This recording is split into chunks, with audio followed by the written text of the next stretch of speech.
You're listening to the Utah Checkdown podcast. And now your host, Josh Furlong.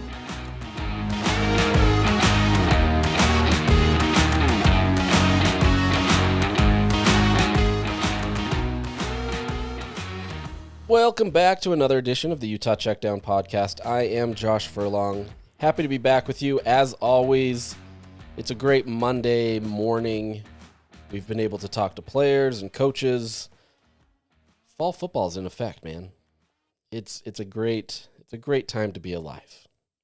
We get football this month, so let's jump into it. So today we're going to take a look at the preseason coaches poll that was just released, and an update on some recruiting stuff, and a jump into Camp Kyle. So we'll get into that, but first let me tell you about our partners at Canyon View Credit Union. It's on the house. Close a mortgage and get a free appraisal up to $600. To learn more details or apply, visit canyonviewcu.com. And while we're on that, this month we're launching our college and pro pick'em at ksl.com. So we're back to doing that. This is the 10th season for college football, and the second season we've been doing the NFL. So if you've participated in the past, go ahead and sign up again. If not, go tell your friends, family, coworkers, whatever. It's just a fun way to be able to get in there and, pick some games, 5 games each week. If the 3 local FBS teams are in, BYU, Utah, and Utah State, they will be part of those picks, and then we'll take 2 national games.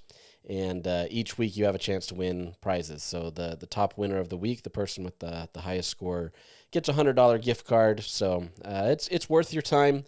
It doesn't take a lot of effort. Just go in there, pick the score, the winning team, and you may come out as a winner. So use that as some bragging rights, have some fun.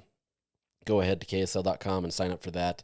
There'll be details on the homepage here soon. If not, you can just go right to the nav and go to the Pick'em section in the sports. So that's it. We'll do that. So let's jump into what was released earlier this morning. So the USA Today Coaches Poll was released this morning. This is the one, it's the first one that comes out in terms of quote unquote official rankings. I know people don't love preseason rankings, but this is what we get. And the coaches poll is always an interesting one. It's I don't know how to describe it. Like it's one that obviously has some value, but it doesn't at the same time. It's quite honestly, it's the school's PR staff, their SID, their sports information director, who is usually compiling this, and so it may say Kyle Whittingham, but in reality it's somebody on staff. So this is basically a compilation of that, how these teams are viewed. The AP is the media, and then obviously you get the college football playoff one later in the season, which is a selection committee, and that is the official one, and that's where the rankings go. Those college football playoff ones and the AP generally are fairly similar. The coaches poll is sometimes the same, but you get a little bit more wayward stuff in the coaches poll. Not to say it's not a good poll, it's just a little bit different. And I think the preseason one definitely feels that way. I think you're getting some teams in here, and I'll jump into this in a sec, but you're getting some teams in here that are getting some love from last year despite kind of what transpired with their roster in the offseason. So I don't know that, it's preseason, right? Like it is what it is. I think it'll be interesting to see how this compares to the AP poll next week, but it is what it is. So in terms of the top 10, there are no Big 12 teams in the top 10. So it follows as such. Texas is ranked as the number 1 team in the country this year coming into the preseason, followed by national champions Ohio State, then Penn State, Georgia, Notre Dame, Clemson, Oregon, Alabama, LSU, and Miami. So that's your top 10 right there. Hard to argue with really any of that top 10. I would probably rearrange some of those. I did rearrange some of those on my ballot, but you'll get to see that next week. So that's the top 10. And then in terms of the Big 12 teams, so Arizona State checks in at number 11, just outside of that top 10. They're the ones that are carrying the flag for the Big 12 right now as the reigning champs from the conference. That one, it feels like a no-brainer with how many people they have coming back. You could convince me that the team takes a step back this year. and I wouldn't be surprised. But at the same time, they're going to get the love that they are the best team in the conference right now until they're not, right? If you believe some of the early quotes that Kenny Dillingham had after his first few days of spring camp, where he said, some teams have to go 5-7, and if you're satisfied with that, that's what it's going to look like, because they didn't come out as hot as he was hoping for. So, he's using it as a motivation tool. He's putting it in the media to kind of say, hey, you guys have to be better. But I think maybe some of that press may have gone to their heads. We'll see, right? Day one, it's easy to kind of bounce back from that. So we'll be curious to see what happens there. And then the rest of the teams ranked from the Big 12 include 20 Kansas State, 21 they're tied with Texas A&M, is Iowa State. And then at 23 is BYU, Texas Tech at 24. So interesting. Kansas State and Iowa State obviously, are expected to be in there. I think BYU is definitely getting some love from last year. I think based on kind of their roster and kind of who they've lost, I'm a little surprised to see them in the top 25, but it's not a stretch either, right? Clearly they were a great team last year. I think, putting them at 23 is not a bad situation at all. I think it shows some respect from what happened last year, as well as recognizing that they're not quite as good as where they landed last year. So we'll see, right? Like, that could be low, that could be high. We'll see what happens. Texas Tech, obviously, they're the kind of the sleeper team that everybody is expecting to be good, but we're still waiting to see what happens there. So ranking them 24th, I think, is fair, given what they were last year. You could put them higher and you could convince me that they deserve that. You could unrank them and you could convince me of that. I think there's a lot of unknowns with this team, and so it'll be really interesting to see how they're kind of viewed and kind of how they perform on the field. Their schedule early on is pretty easy, so same with BYU. They've got a pretty easy schedule, and so I think both of these teams could absolutely stay in that rankings, assuming that they show out on the field. And then you've got teams receiving votes from the Big 12. There's 5 teams from the conference that are receiving votes. Utah comes in as the highest quote-unquote ranked team in the receiving votes. They would rank 30th.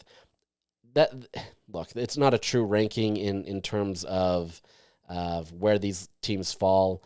It essentially just means they got more votes than maybe a team below them. So I'm going to say rankings, but in reality, it's not that case. It just means that they had more votes to be included in the top 25 than maybe some other teams. So Utah checks in at 30th, Baylor at 31. So you have 2 teams that are probably viewed as similar right now. I would argue that Baylor should be in the top 25. You could make a case that they're even above Kansas State in my mind, just with how much they have returning, kind of the trajectory that they were on, especially with kind of who they bring back. I think there's a big case that they can jump any of those teams and be right below Arizona State in terms of the rankings. So, I would say too low there. Then there's TCU that would check in at 38, Colorado at 45, and Kansas 49. I mean, those are teams that got some love, but they're on the fringe. They're at the bottom of that. So that's where the Big 12 checks in. Obviously, that falls pretty well in order with kind of how Vegas views these teams in terms of having a potential spot to win the Big 12. There's not a lot of consensus in terms of who is going to lead.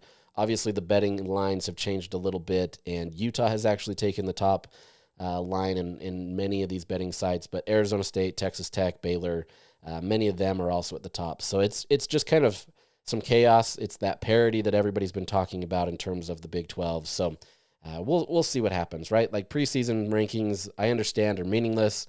They don't mean a ton, but at the same time, they have their value in terms of kind of the trajectory that or voters are expecting. So, like I said, coaches poll is just kind of the first nod.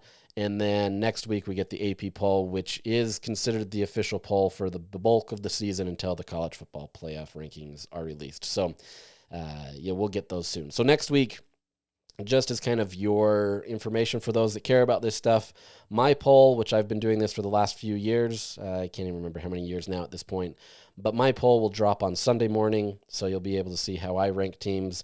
You can pull it apart, pick it apart, do whatever you want. It's not perfection by any means, but there's none that are perfection at this point in the season. So They all kind of weigh out at the end, and you kind of gravitate to the teams that are the best. So it is what it is. And then the official preseason AP Top 25 poll is released on Monday at 10 a.m. Mountain Time. So you'll get your first preseason look there of the quote-unquote official poll, and we'll hit the ground running. I think it'll be fun to kind of see where these teams are, and we're getting close. Just a few more weeks until week 0. I know nobody really considers that as the official start of college football, even though we'll all watch it. We'll all have a good time with Iowa State and Kansas State in Ireland, and it'll be fun. We want to see that. But then the official weekend, the weekend of August 30th, that's when everything starts. Utah's at UCLA, the Rose Bowl, and so we'll have some fun there. Looking a little bit now at the recruiting, Utah took a hit this last week, and they took a hit in the sense that number one target from the state of Utah and Celeste Moa, 5-star consensus athlete, decided to commit to Tennessee. I've said for a long time that it's been down to Utah and Tennessee. These two teams have been going back and forth. The early consensus and Steve Wiltfong of On3, put in his prediction that it was going to be Utah a few weeks ago. By all accounts, but everybody that I've talked to and kind of the things that I've read, this was a reality, right? Like everything was trending toward Utah. Everything was going towards that. And then, a night before, Moa essentially made his decision known and let Tennessee know, let Utah know. So, I think this is one, based on everything that I've read with him. I haven't had a chance to talk to him personally on this, but everything that I've read is that Tennessee, the allure of playing in the SEC, really kind of outweighed anything else with Utah. Utah was ready and willing to match anything. Obviously, they want to be able to get the top kid in the state of Utah, but at the end of the day, playing in the SEC kind of won out. Now, look, these two teams could be completely different in a few weeks, few months, and that may sway a situation. I doubt it. I think Moa is committed to Tennessee, but I think there's always a chance until a guy signs, right? So Utah is going to stay in the mix here. This is a guy that they absolutely want and will continue to have them, but at the same time, it is a loss to the Utes. So I know, it's real easy to kind of throw your hands up and say Utah's screwed, or that, this is the beginning of the end type situation, which is all hyperbolic. The reality is this is one player, right? Now, don't get me wrong. It's a high-level player, 5-star talent. You need these guys, right? You need the top guys from your state. You need talented players to be able to improve your roster. But in this age of recruiting, I don't know that it's as much of an impact as maybe it was years ago, right? You still want to be high. You still want to be able to have a team that ranks high in the recruiting rankings, whether that's from a marketing advantage or whether that's just from being able to bring in top-tier talent. You need to bring that, right? So the higher in the rankings, the better chances you have, at least historically, of being able to compete for a national championship. At the end of the day, there's still the transfer portal. The transfer portal is a big aspect of college football. You look at where Utah went this offseason. Yes, they had a large class, but I would say a majority of those kids aren't going to contribute at least on day one or maybe at all this season, right? There's definitely some kids that Utah brought in that have that potential, and we'll talk about some of them in a second. But at the same time, you're looking more to guys that have been a little bit more proven, whether that be down at a lower level, at FCS or a group of 5, or, making a lateral shift through some other P4 team. Those are the players that they're bringing in. So I think you put a little bit more stock into those types of players and being able to have that. Whereas if you can get guys that, feed into your system, that buy into your recruiting plan and, your culture, whatever culture is, then it works for these recruits. But you could take the Deion Sanders approach and say, look, I'm just basically training guys for another team.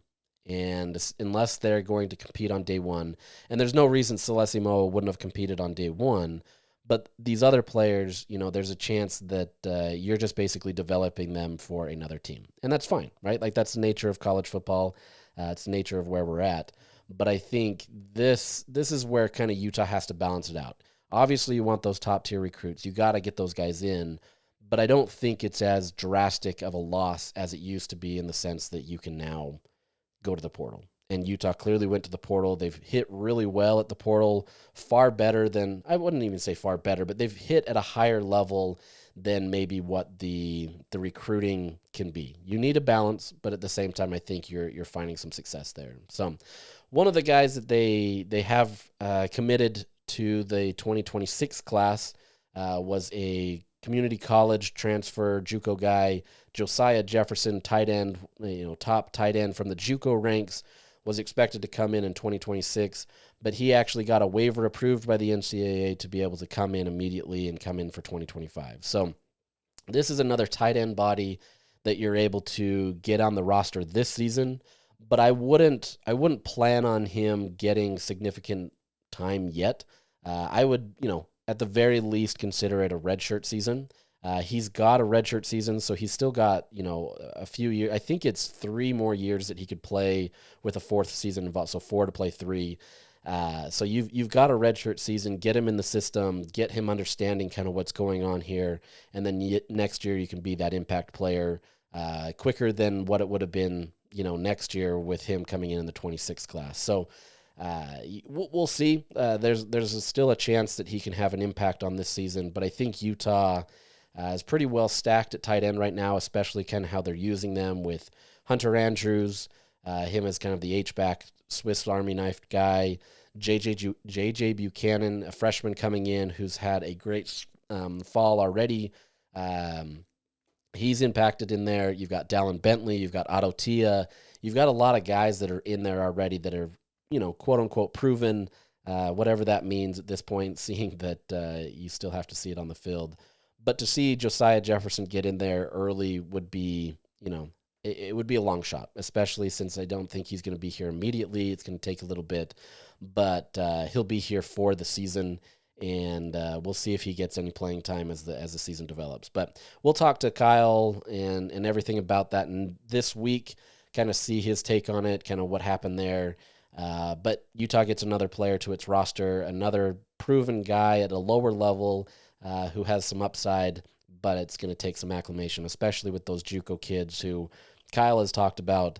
They don't always have the best training habits at a JUCO ranks because it's just a different level. And so there may be some rust. There may be some things that they have to break out habit-wise. But by all accounts, this is a talented kid that should be an impact player for Utah, maybe this year, but most likely next. All right, let's jump into Camp Kyle. We're a few days past this now. If you're really diehard and you've been following along on Twitter or other reports from myself or other people, you maybe have heard some of these things. But I hope to provide some context to it, knowing that the first week of fall camp, I don't want to say it's meaningless, but there's just not a lot of context, right? Guys are just barely reporting. This is their first official look at players.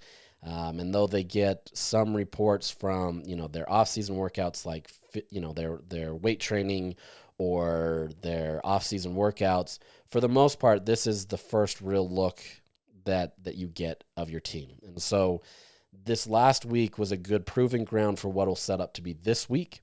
This week we'll get a little bit more insight into where Utah is at. Obviously, you've got a few more weeks before the season starts, before they get into game week, and you've got to be ready.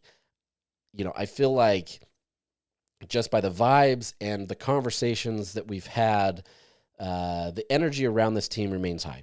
I've talked about this since spring, where the vibes around this team are just different, and it's hard to quantify what that means or if it will mean anything, but the vibes are high, right? You've got a team that is pulling in the same direction. There's not a lot of factions trying to cause problems. Not that there are many years, but I think you may have some ulterior motives from some guys who are trying to, get to a different team or whatever that may be.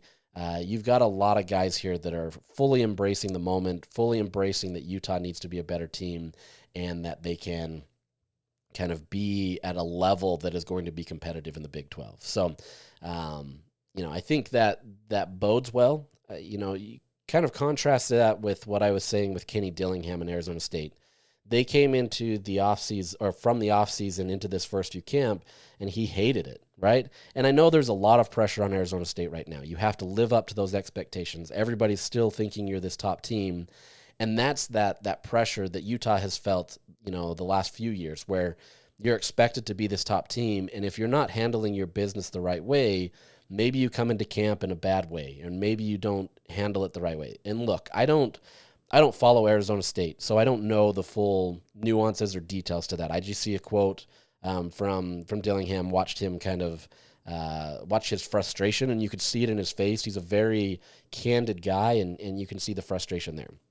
Contrast that with Utah, where Kyle Whittingham was very complimentary, especially of his offense. And I don't want to say you rarely get that. Over the last few years, like when Cam Rising was leading the team, you got that a little bit more.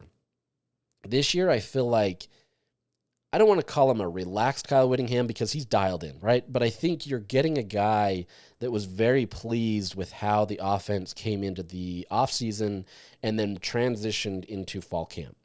He said there was compared to spring, they're much more efficient in their operation, and they're just cleaner overall, right? Like there's a lot less procedural penalties. There's a lot less struggles to get to the line and getting the right guys in there. It seems like the team has really embraced kind of that work ethic in the offseason to be able to transition to now.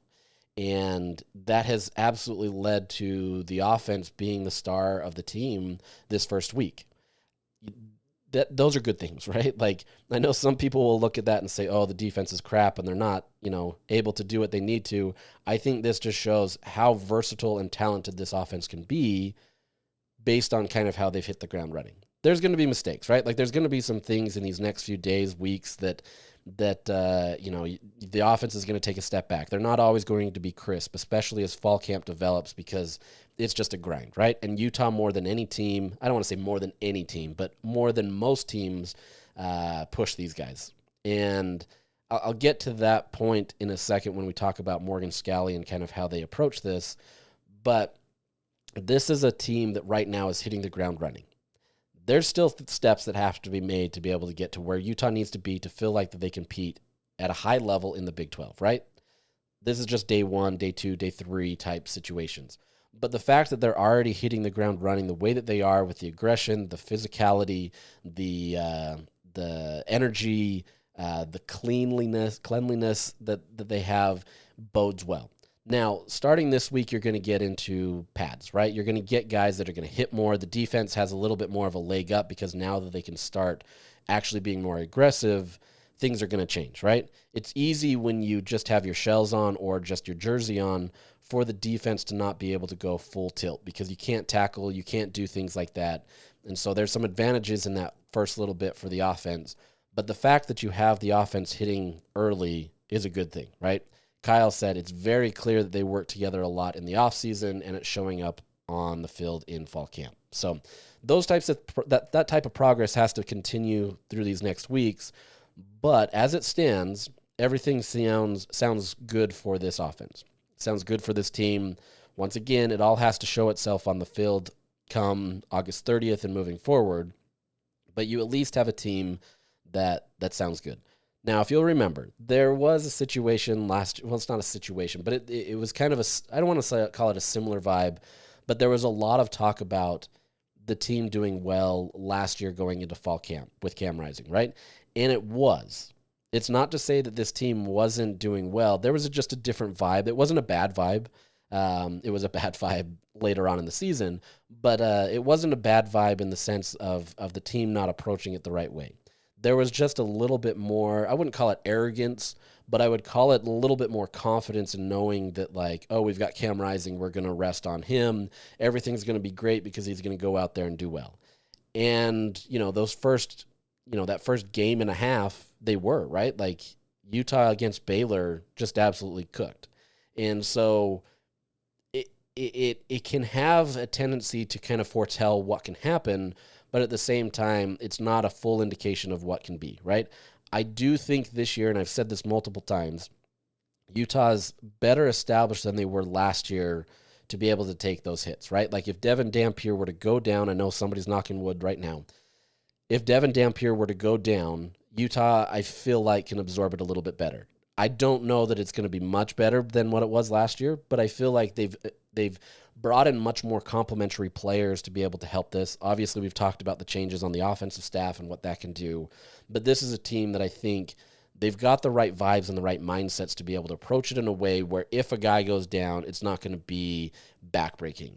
I think last year was very detrimental in the sense that Cam was still questionable every single week until they finally ruled him out. And then at the same time, it was just another one of those things where, great, now we've lost our guy again. What do we do, right? And so it's just playing that head game with the team. Utah's not there now. Cam Rising is not on the field. There's no questions about who the starting quarterback's going to be. It's now a much more loose / confident / underdog mentality where everybody is doubting you. You've got that bad taste in your mouth from the year before, and everybody is kind of pulling in the same direction to be able to move forward. There's a reason why teams like Arizona State and BYU were able to be successful last year, because they had that same mindset. You obviously had to back it up on the field, and just because you're all pulling in the same direction and you play the everybody's doubting us card, that's the intro, right? You've got to be able to continue to move forward with that and continue to have that same edge to you every single week. Let's say Utah comes out and they go 4-0, 6-0, whatever it may be. You've got to be able to still have that edge. If not, you play, I don't want to say, you just play with a different type of mindset. And so you have to keep that edge. You have to keep feeling like you're being overlooked, and you've got to keep moving forward with that. So I've spent too long on that point, but let's just suffice it to say that the offense has hit the ground running, and they're doing well. Kyle Whittingham has praised this offensive line up and down. He feels like with them, they can do anything. Wayshawn Parker last week, I don't know if he quite guaranteed it as was reported, but he definitely has a goal of 1,500 yards. He wants to cross that 1,000-yard mark. Devontae Booker is kind of the guy that he looks to as a guy that came from a similar area. And so he's looking at kind of being that guy, right? He wants to be the Devontae Booker of this offense. And if you can get anywhere near a Devontae Booker in this Utah offense with Wayshawn Parker, and then have the complementary guys around him, including Devin Dampier, who runs the ball. You've got Nate Johnson. You've got a whole bunch of other guys. That bodes incredibly well for Utah. So Kyle talked about, he didn't shy away from downplaying Wayshawn's dreams or goals. If anything, he said, if the offensive line is what we think it is, that shouldn't be a problem to be able to get 1,000 yards. So you're getting a different kind of vibe from Kyle this year, where he's got this quiet confidence about him, where he knows that his team can be really good. And we'll see what happens with that.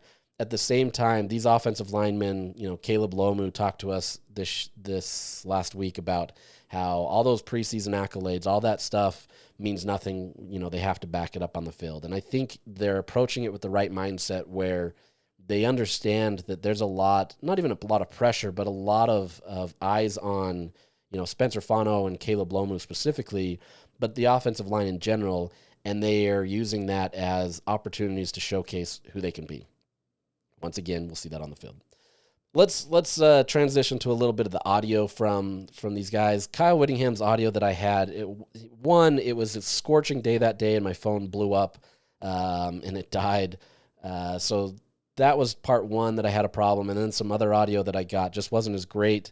I need to do a better job of that for this. Usually it's not a problem, but this first week was terrible. So I don't have audio from Kyle Whittingham that is playable on here. So I'm going to use some audio from Jason Beck and Morgan Scalley primarily. We've got other coaches that talked to us last week, but I'm going to stick with that in the sake of time. So let's start with the offense. The offense itself, as I said, has been, operating at a high level. They really like what Jason Beck has done. Kyle Whittingham has talked about, this is his offense. And I think based on where Utah is at, he has to kind of lean in on it, right? Like he can't just go away from what Jason Beck does. And so I think you're going to see a fairly high level of embracing of Jason Beck's offense. And right now, in the early days, it has paid off, right? that'll change in the games. I think there's going to be some things where some things change, but I really think Utah and specifically Kyle Whittingham wants to see an effective offense, and so we'll see what happens. But I think there is a true desire to see what Jason Beck can do, and they're embracing it fully. So let's start with some audio of Jason Beck. This is him talking about kind of what his approach is as he comes into fall camp and kind of what he's looking for in the early days. Spring ball is about installing the offense. What is the next phase in fall camp in terms of your offense and getting it integrated with the guys? You obviously need to be ready for all the situations that are going to be coming up. And it's really identifying who are the trustworthy guys, the playmaker guys. When you put those 11 guys together, all doing their different roles, who can you depend on and count on? So it's a matter of finding consistency, who's showing up every day, consistently getting their job done. So we know we can count on them to put them out there for the game. So that's what you're trying to develop that and tease that out of who to count on when you put them out there. Not groundbreaking by any means, but at the same time, I think that's how he's approaching it, right? He's talked about that from day one in his press conference. He's trying to find the guys that they can rely on, right? And that may not be a guy that others have penciled in, right? I think the majority of those guys have been that case. I think they've approached the offseason with the right mindset, but he's going to find the guys that are consistent. And if it means it's a freshman, he'll put him in. If it means it's a veteran, he'll put him in. There's no, I don't want to say that there's not some set hierarchy in terms of kind of how these players are. Like Dallin Bentley, for example, is one of the most veteran guys on the offense just from his time being in there. But if there's guys that are better than Dallin Bentley, they're not going to say, well, he's been in the system. They're going to play the more consistent, the more effective guy. And I'm not saying that Bentley hasn't been that guy, but using him as an example because he's about the only one left outside of the offensive line that has had a longer tenure on that offensive side of the ball. But I think that's how they're going to approach it. It's really going to come down to the guys that are effective. And look, this isn't, like I said, earth-shattering, groundbreaking news. I mean, this is what offensive coordinators are supposed to do. But I think you're looking at that with much more fresh eyes this year than you have in years past, where you could pencil in Cam Rising, you could pencil in Brant Keithy, you could pencil in some of these guys, and not that they weren't effective, but I think you've got a lot of guys on this roster who are new to this team, a lot of guys that, you could say, oh, they followed Jason Beck from New Mexico and just pencil him in for knowing it, let's say like a Ryan Davis or an Akari Rogers. Like that's not going to be a guarantee, right? And so it's guys that are going to come in and approach this year probably in a different way than any year in the last few years where there's just a lot of openness, right? Devin Dampier is obviously your guy, but he's backing it up and he's doing the things that needs to be done to be able to get there. It's all of that. So I don't want to belabor this point because I don't think it's that big, but at the same time, I think it's a good philosophy to have of being able to find the guys that are consistent and moving forward. So let's shift now to kind of his conversation about what he's trying to do with the offense, his philosophy, and kind of how they're going to operate this year. Kyle talked about this offense will be pretty similar to what you ran at New Mexico. How similar to that, and kind of what are you trying to do that's maybe different, or are you trying to do anything different? We're still in that process of that playing out. For instance, when we started at New Mexico last year, we had 5-6 skilled receivers that we thought were going to be some of our better players. And as we headed in that first game, that was kind of the trajectory we were on. Well, as we got early in the season, some of those guys were struggling to consistently make plays, and our running backs were way rising up in what they were doing. And so that thing shifted, in that course, and there became 2 receivers and a tight end that we really relied on, and then it was all these running back guys. And so the offense kind of molded more that direction. So, with the Devin and the O-line, that's the most predictable right now. It's the other spots that are more what direction is this going to take with the dependable playmaker, guys you trust, and kind of the offense molding, shifting that direction. For fans that haven't seen it yet, how would you kind of describe your offensive philosophy? man, we really just want to put the right guys in the right places to make plays. We want to adapt to what our strengths are and play to those strengths. Real like eye test. We're gonna go not at a fast tempo, but we're going no huddle. We're moving guys around. Kind of spread. The QB reads and RPOs are in there, but year to year, that thing always shifts to who's your personnel and what are their strengths. And some years that's more passing, some years that's more running. So that thing will vary because we want to play to our strengths. There's a lot of interesting side notes as part of this, right? Like you look at what he did at New Mexico, had the fourth best offense in the country. You had Dampier who did what he did, and it really felt like, he talked about the injuries and everything and kind of that offensive philosophy shifting a bit based on their personnel. It really felt like you had Devin Dampier. The best way that I can explain this is kind of like when you have like a D1 type talent at a high school level, and it's clear and obvious to everybody on the field that he's the best player. And everybody else on the team, it's not that they're not good, but they're just clearly at a different level. That's kind of what it feels like Devin Dampier was last year for New Mexico. There came a point where obviously their run game was much more effective based on injuries and just production, but you also had Dampier who was just clearly the best athlete on the field. And so you put him in a lot of different situations that maybe you wouldn't have put him in the past, right? Where he's still going to run the ball and he's still going to, you're going to lean into his dynamic ability, but you're relying on him to kind of be your offense. And it worked. But in the same vein, I think you're going to see a little bit of a shift with Utah this year, where by and large, there's a lot more talent around Dampier, where he's still clearly the best player on the field. But I think that level has completely changed in terms of there's guys that are just as talented in their respective roles, right? And so you're going to have less of a reliance on Dampier just making plays. Now, they're going to utilize him, right? Like you have to. He's a guy where if you're not relying on him, you're wasting his talent. And so if you can get that ability to be able to mix those two together, I think this is where things are going to change. And that's where you're learning about what he's talking about with the changing playmaking ability, right? Utah wants to establish the run. They understand that. They've got Dampier, you've got Wayshawn Parker, you've got all these hosts of other players that can run the ball, whether that be Nate Johnson or any of these other guys that I've talked about.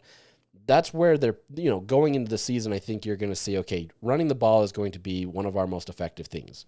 Clearly, they have to pass the ball too. But where does that come from, right?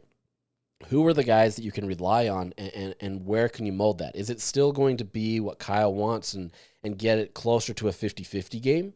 You can still establish the run and still, get it closer to 50-50, or is it going to be a 70-30 one way or the other? That's where these next few weeks are going to determine what it is. And some of that's not even going to be determined until you get on the field, right?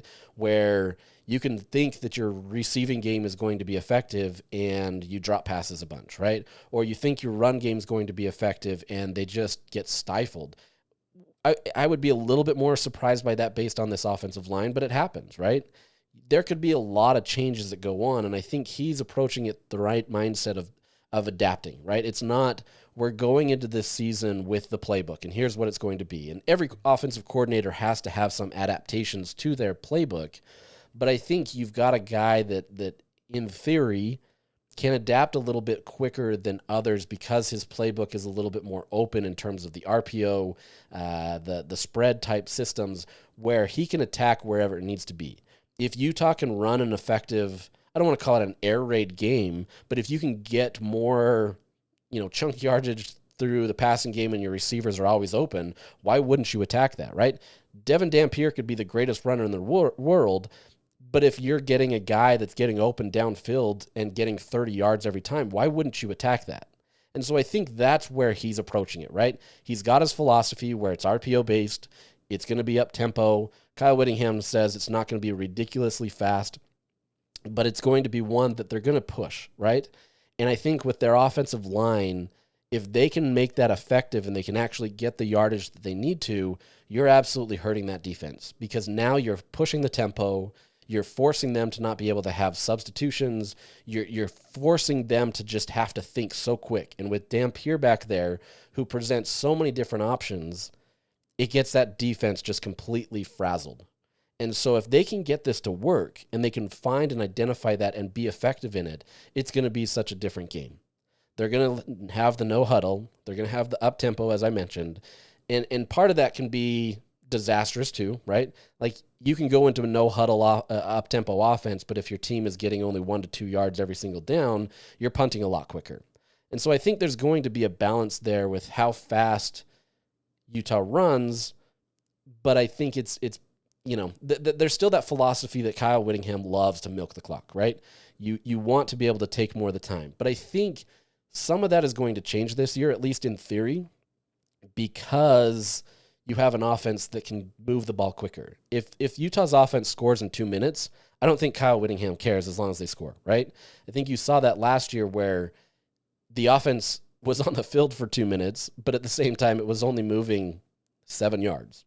And so if they can go 2 minutes and get, 70 yards, 80 yards, whatever it may be, and get touchdowns, he'll trade that any day of the week. And, he'll give up his, wanting to milk the clock type situation if it means getting points on the other end. Because as we've learned, you can have a great defense. And not to say that Utah's defense last year was like next level, but you've got to be able to have a great defense, and they've got that. And so if they can pair that with an offense that clicks at a high level, I don't think the time of clock matters to him. It's been kind of that philosophy that it's always he milks the clock, but that's sometimes because he hasn't had the best offense. He's had good quarterbacks, but it hasn't been this great complement of players. So, when Cam was operating at his highest level, they'd score in 2 minutes easily all the time. You even got to the point where Kyle Whittingham was taking the ball at the first part of the game to be able to get those points on the board. You were not deferring to the second half. You can see him shift if he trusts his offense. And so I think, all these things that everybody holds true that Kyle Whittingham is, and it's like milks the clock, he likes to only run the ball. Yeah, because he wants to be able to limit turnovers. But if you've got a team that is effectively moving the ball and scoring points, he doesn't care how fast it goes, right? Points is always going to matter at the end. And then you rely on your defense, and then they have to do their job. And if they're not doing their job, okay, that means the offense has to do even better. But that's kind of where this is going to go. So I don't think there's going to be this huge change in terms of Kyle Whittingham's philosophy. I think it's more of a change in terms of him trusting the offense. And if he trusts the offense, Jason Beck has free reign. And I don't think Jason is sitting there second-guessing himself based on what Kyle says, but I think there's some of that where if things start to fall apart, if Dampier starts to throw a lot of interceptions, or they fumble the ball a lot, or they do different things like that, then you start reverting back to the things that they know that they can trust. You know that you can generally just ground it out, milk the clock, and then let the defense do the rest. But I think you're going to see a different mentality going into this season. So there's that. Let's continue on with this real quick. I don't want to keep going on. This is, it's a lot. But let's talk a little bit about Devin Dampier. So this is his conversations on kind of the progression that Dampier needs to make as a leader. It's clear, talking to him and coaches and players, that Dampier is the leader. Everybody respects him. They get that smile on their face when talking about Dampier, but it's got to shift right now, right? Like, in the offseason, it was easy to be buddy-buddy with these guys and to just have fun and be loose that way. But now for this next month and moving forward for the rest of the year, you've got to be the guy that is checking everything. And so here's what Beck said about kind of the shifting of kind of what his leadership style needs to be. The last 6 months, Devin's really taken some time to establish his foothold and leadership.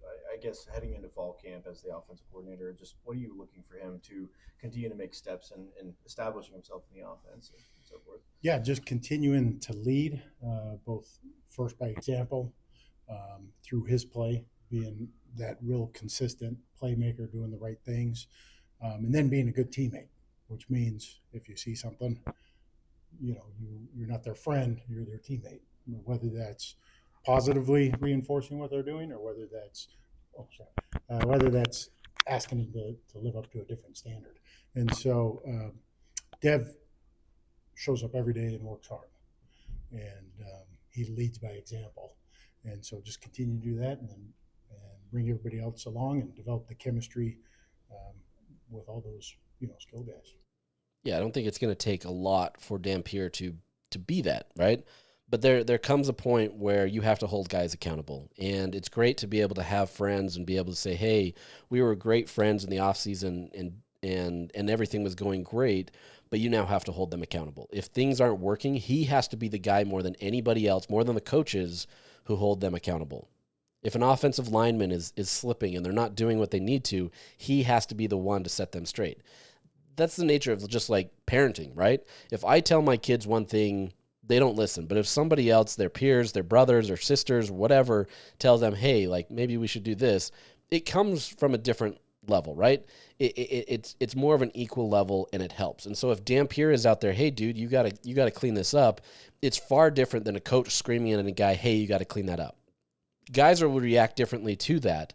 But I think when you have a guy that you know and trust that has your back and he's saying, hey, we got to step this up, it kind of just recharges something in you. And so I think that's where, you've got to see Dampier move forward with this year. And I think by all accounts, that's who he is. And so I don't think it's a hard shift by any means, but you can't just sit there and play, best friend at this point. You've got to be able to have that confidence, that rapport that you built up in the offseason and use that to be able to effectively attack kind of the mistakes or the things that need to be done. So there's that. And then the progression that Dampier needs to make this year.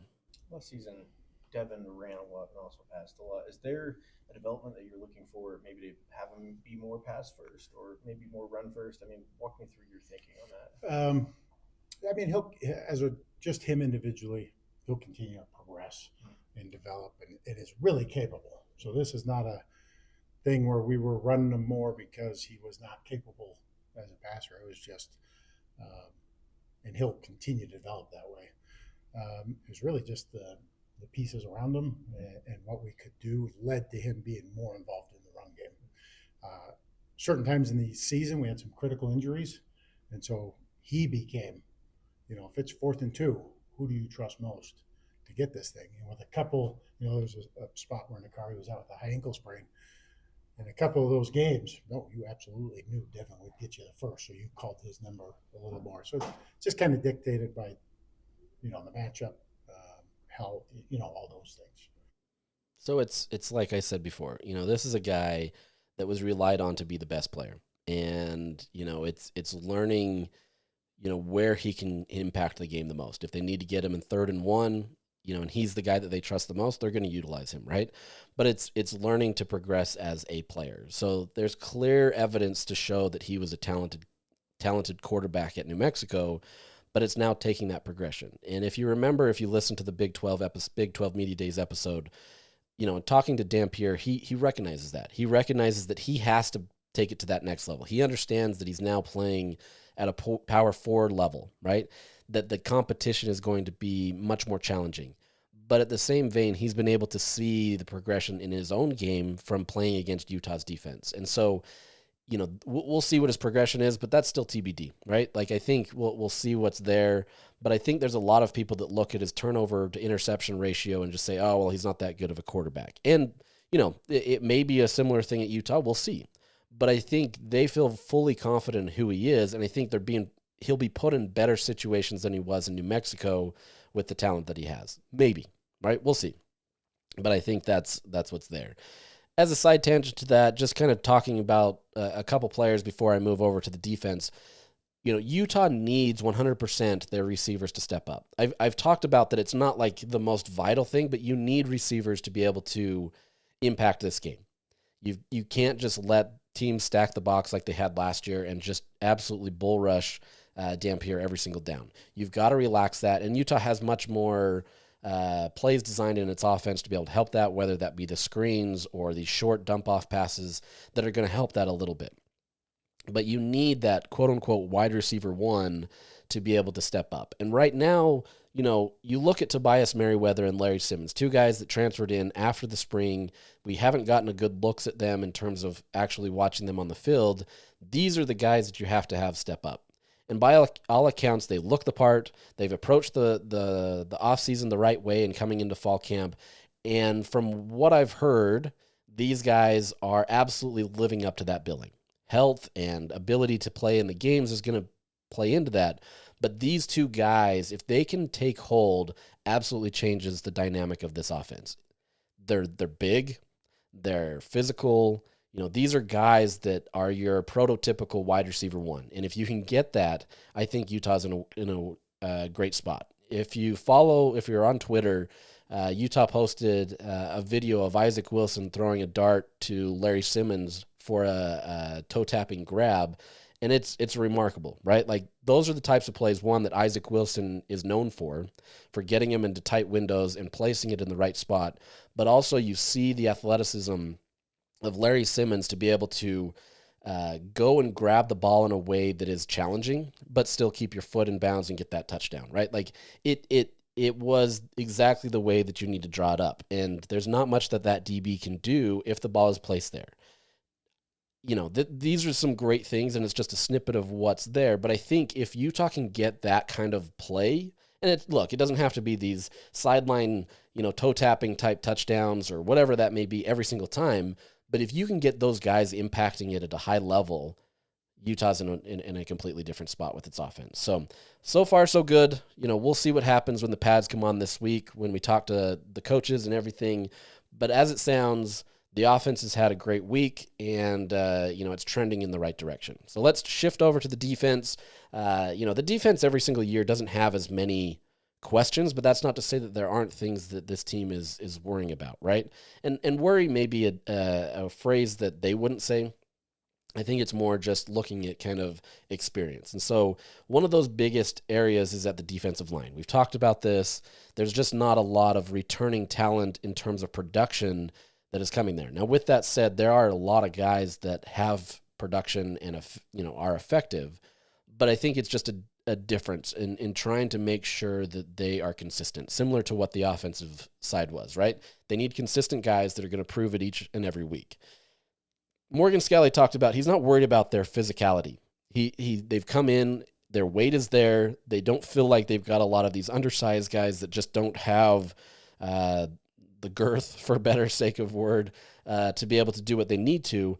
They just need to make sure that they're consistent. And some of these guys are younger, and they're going to take their lumps, right? Like, this isn't going to be an easy situation at all times, but I think if they can get this done in fall camp, that helps.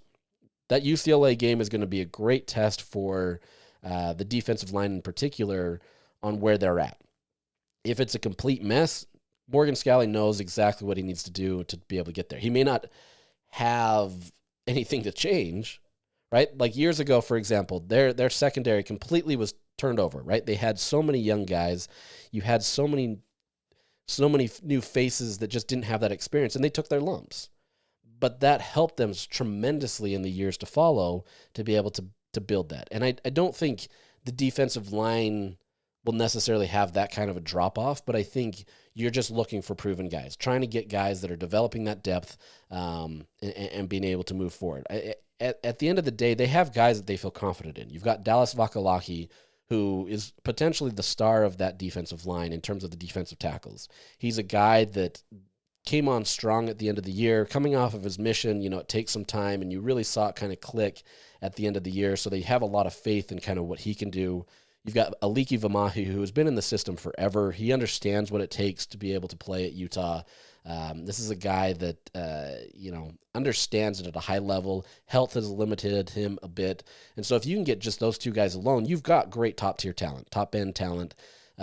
Behind them, it's the other guys that you need to develop the depth. Now with that, you've got Jonah Leia, who he also has a lot of talent and experience. So you've got guys there. You've got a guy like Carson Kafusi who can factor into that, who's a younger guy, but he's been making tremendous strides.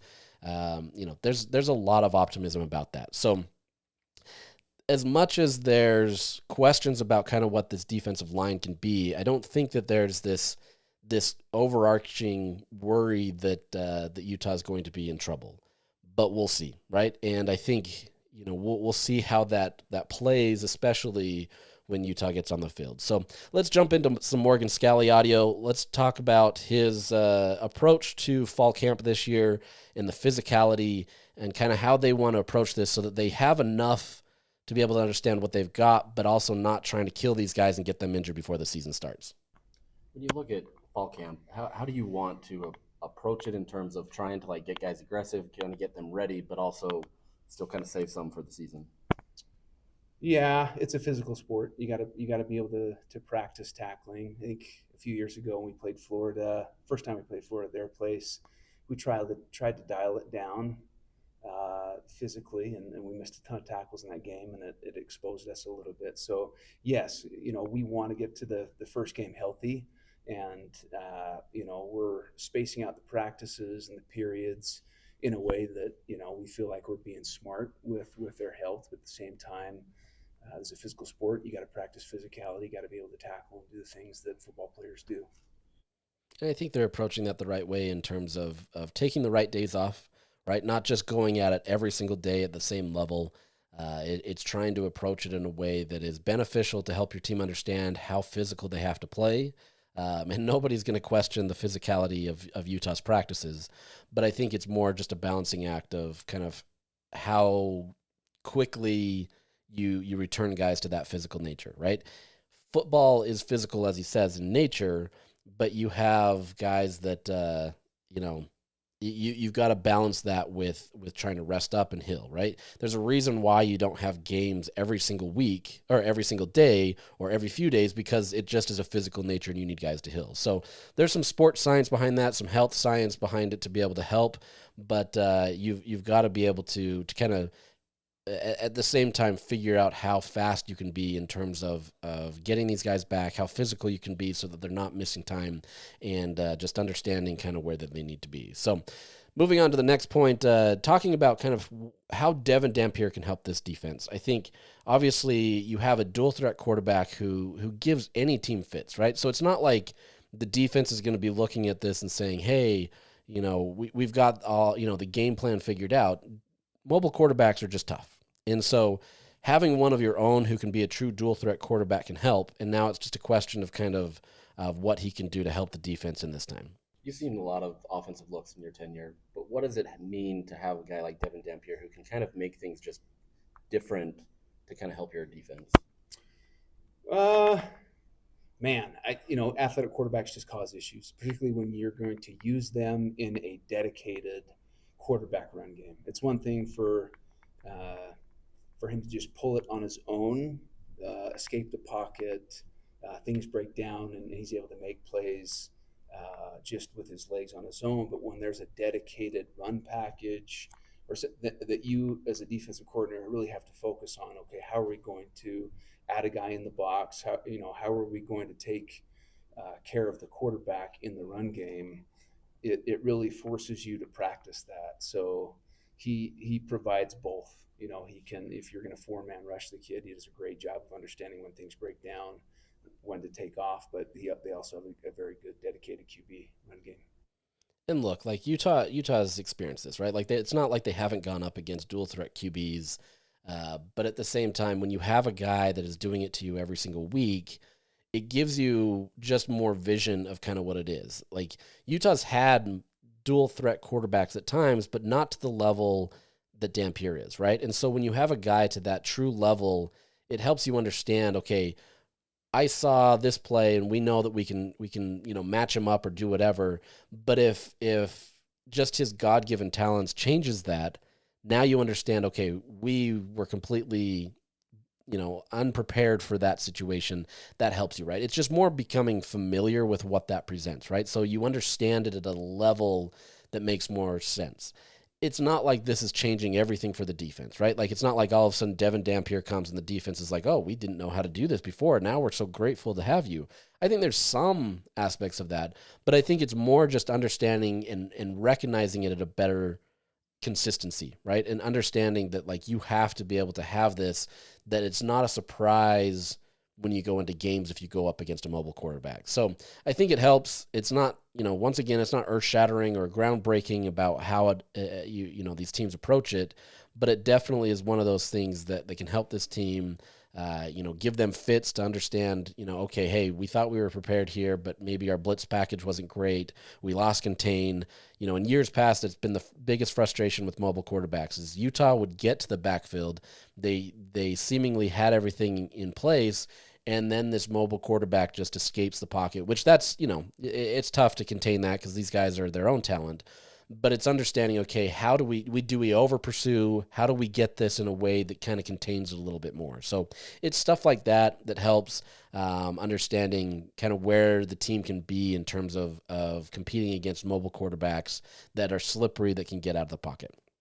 Now, let's shift to kind of the defensive philosophy that Morgan Scalley has. And I wrote an article about this last week about Sack Lake City, right? Like a lot of people want to have that moniker mean something for this team. And for a long time it has, and it's not that it's going to change per se, but I think Scalley in particular is looking for a wholesale look at the defense, right? If your whole focus is just to sack the quarterback, you're going to miss on a whole bunch of other things, right? And if you're only obtaining a sack as kind of the end goal, you're going to miss out on opportunities to be able to be effective in other ways and putting pressure. And so I think this is kind of his approach. Well, this is his approach and kind of how he focuses on it. So here's what Morgan said about kind of the Sack Lake City stuff while answering a question that kind of fully wasn't about that. Your defensive end room looks noticeably different, obviously in terms of the faces, but also just leaner builds, more athleticism. Has that been a point of emphasis this offseason, increasing the athleticism? Not necessarily. I would say getting stronger, definitely. You're always looking for speed off the edge. This is, again, a point I've talked about before. I'm much more focused on a productive, efficient pass rush than sacks. If I'm hitting a quarterback, if I'm being disruptive, then you're forcing him to get rid of the ball quicker than he wants to. So I felt like we did a pretty good job of that last year. Obviously, the sack count wasn't what it was in previous seasons, but I felt like we were effective at getting to the quarterback. I like the depth that we have there. I think that we've gotten better. Coach Powell's done a great job of developing that group, and it's going to be a competitive fall camp for those guys. And then let's go into him talking about havoc plays, because these all kind of pair together. At the beginning of spring, you talked about having an emphasis on more havoc plays this season. How do you feel that went in the spring, and then how does that work going to continue going on into the fall?